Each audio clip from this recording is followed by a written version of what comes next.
Il s'agit d'une audition par l'OPESCT, qui est l'Office parlementaire d'évaluation des choix techniques et scientifiques du Sénat, et qui ont pour but d'éclairer les politiques sur les conséquences de la vaccination. Et dans ce cadre, différentes associations et collectifs de victimes ont été auditionnés par le Sénat, mais malheureusement, normalement ces auditions sont publiques, et là ces auditions se sont faites par visioconférence avec un lien Zoom et n'ont pas été publiques. Donc c'est pour ça que nous sommes heureux d'être soutenus qu'il y ait une diffusion à ce propos, car les témoignages des victimes, notamment de l'association Verity, du collectif Fou et Mon Cycle, qui sont des milliers de femmes qui sont atteintes de troubles menstruels graves, et la parole des hôtesses et pilotes de navigants libres qui ont alerté sur les risques aériens qui peuvent être encourus du fait d'effets secondaires qui pourraient être subis en vol, sont extrêmement graves, et toutes ces victimes ont donc pu s'exprimer et essayer d'alerter enfin les pouvoirs publics pour qu'ils prennent d'ores et déjà, ou en tout cas, j'allais dire immédiatement, la mesure de la gravité de ce qui se passe aujourd'hui au regard du nombre d'effets indésirables. 137 000 recensés par la ANSM, dont 25% de graves. Il me semble quand même que ces signaux d'alerte doivent interpeller immédiatement les parlementaires français. J'alerte depuis des mois sur la gravité et l'anormalité des effets secondaires. Actuellement, l'OMS dénombre 3,5 millions d'effets secondaires sur Vigi-Access. C'est plus que tous les autres médicaments et tous les autres vaccins réunis en 50 ans.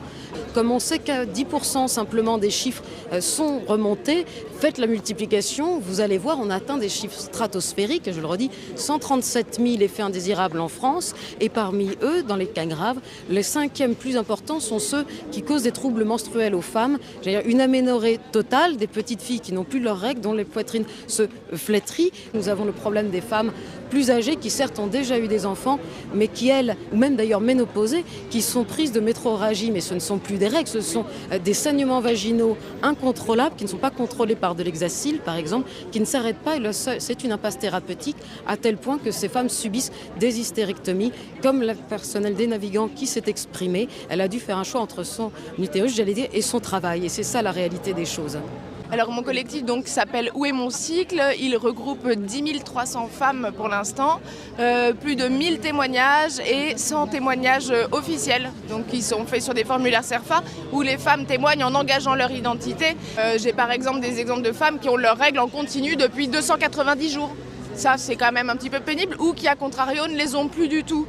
J'ai aussi des femmes qui ont développé des endométrioses sévères, ou qui avaient de l'endométriose qui est devenue une endométriose extrêmement aiguë et très douloureuse, ou de l'adénomiose qui est de l'endométriose interne à l'utérus. Et souvent, malheureusement, la suite de l'adénomiose, c'est une hystérectomie. Il y a eu énormément de cas d'hystérectomie ces derniers temps, de personnes qui ont dû subir des hystérectomies. C'est l'ablation, c'est la chirurgie qui permet l'ablation de l'utérus. À savoir qu'il y en avait beaucoup qui devaient rentrer parfois en processus de FIV, donc de fécondation in vitro.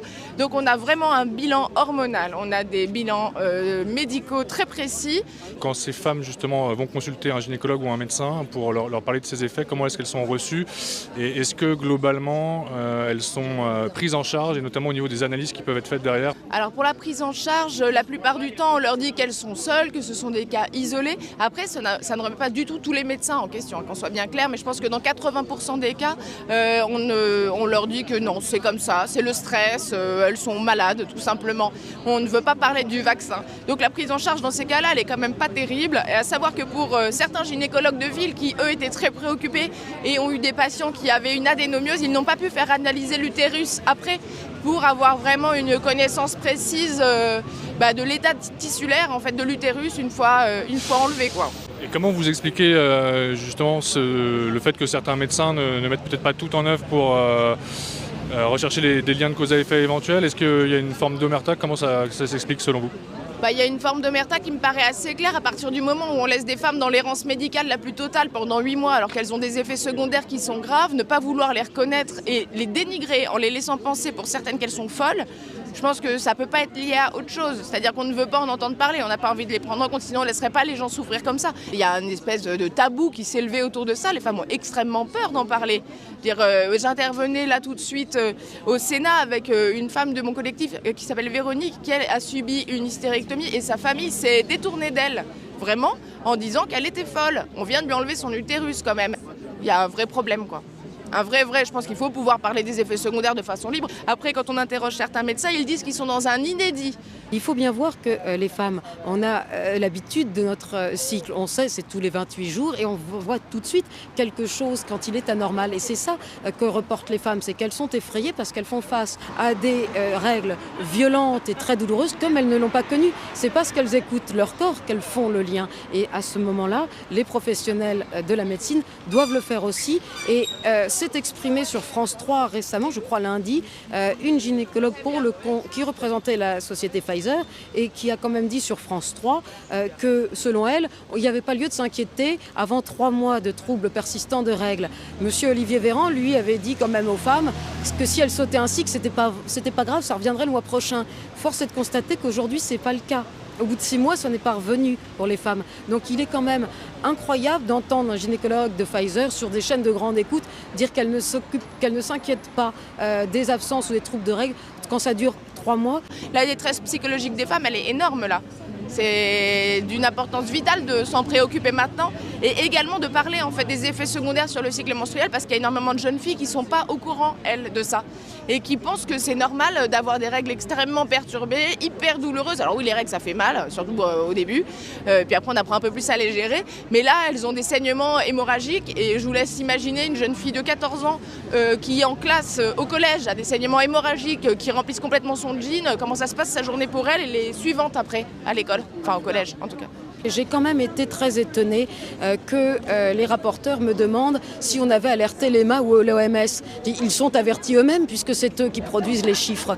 De mon point de vue, quand on a 137 000 effets indésirables dégagés, c'est du jamais vu. Ils doivent être alertés eux-mêmes. Ce n'est pas à nous, même si on le fait évidemment, de venir leur dire que c'est grave. Dans la mesure où ils n'ont jamais vu des chiffres pareils, la conséquence doit être immédiate. C'est une prise de conscience. Ce que nous ne comprenons pas, c'est qu'on sait très bien que les pharmacovigilance, on dit c'est 10% simplement qui est répertorié, des études depuis des années. On a déjà vu d'autres scandales sanitaires, on le sait bien, qu'il n'y ait pas une alerte totale, une reprise en main du principe de précaution à la suite de ces déclarations, ce n'est pas croyable. Et c'est ça que nous disons. Je dis au niveau européen, au niveau mondial et au niveau français, c'est du jamais vu ce nombre d'effets. Est-ce que vous avez des exemples concrets, par exemple justement sur les personnels navigants, de certains de vos clients qui auraient pu être victimes d'effets indésirables, et effets indésirables qui auraient pu mettre en danger éventuellement la vie des passagers durant un vol, je pense notamment à des pilotes ou des copilotes?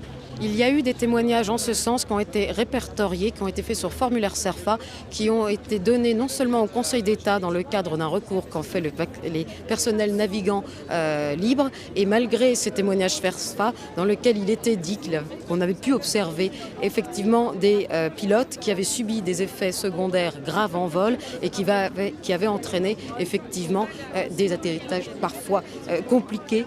Il y a également des cas d'hôtesses qui ont été prises en vol de métrorragie très très importante et ça peut être d'ailleurs même pourquoi pas le cas de passagers et à partir du moment où une hôtesse n'est plus en capacité de remplir sa mission, eh bien l'avion n'a plus suffisamment de personnel navigant pour assurer sa sécurité et effectivement nous avons témoigné des risques aériens devant le Conseil d'État. Sur l'indemnisation des effets indésirables, l'indemnisation éventuelle, vers qui les personnes dans ce cas-là peuvent se tourner? Est-ce que la responsabilité des laboratoires peut éventuellement être engagée malgré les clauses d'exonération de responsabilité signées avec la Commission européenne?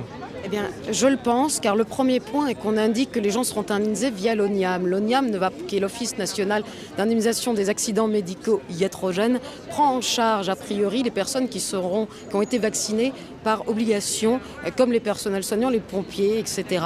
Mais ne prend pas en compte ceux qui ont été, j'allais dire, malgré leur consentement, qui n'ont pas pu le donner réellement, qui ont été contraints. En réalité, l'ONIAM, pour ces personnes-là, ne pourra pas intervenir et c'est pour ça qu'il faut se retourner contre les laboratoires pharmaceutiques dont il est absolument anormal que leur contrat comporte des clauses d'irresponsabilité. Je crois que tout le monde a déjà signé un contrat dans sa vie.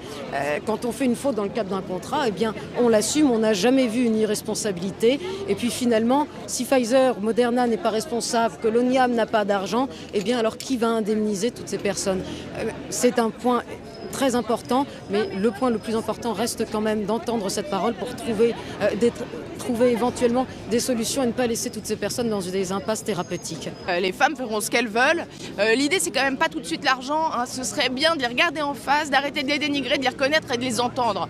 Et quand on entend, on écoute. Et voilà, et si déjà elles sont écoutées, je pense que ce sera beaucoup. Regarder l'autre et l'écouter, c'est très très important dans ce cas-là. Vous avez déposé de multiples recours ces derniers mois. Beaucoup ont été rejetés. Parfois, le Conseil d'État n'a même pas voulu vous entendre. Qu'est-ce qui vous anime? Qu'est-ce qui vous pousse à continuer? Ah bien, ce qui me pousse à continuer, c'est la réalité de tous les témoignages. Ce sont des centaines et des milliers de personnes qui appellent à mon cabinet. Moi, je n'ai jamais vu ça. La réalité, je la constate, et c'est ce que je dis aux autorités. Il est incroyable que des centaines de personnes appellent à mon cabinet pour essayer d'engager des procédures judiciaires pour faire reconnaître des effets indésirables. C'est la réalité de tous ces témoignages. Je ne comprends pas que les autorités judiciaires médicales restent sourdes à cet appel.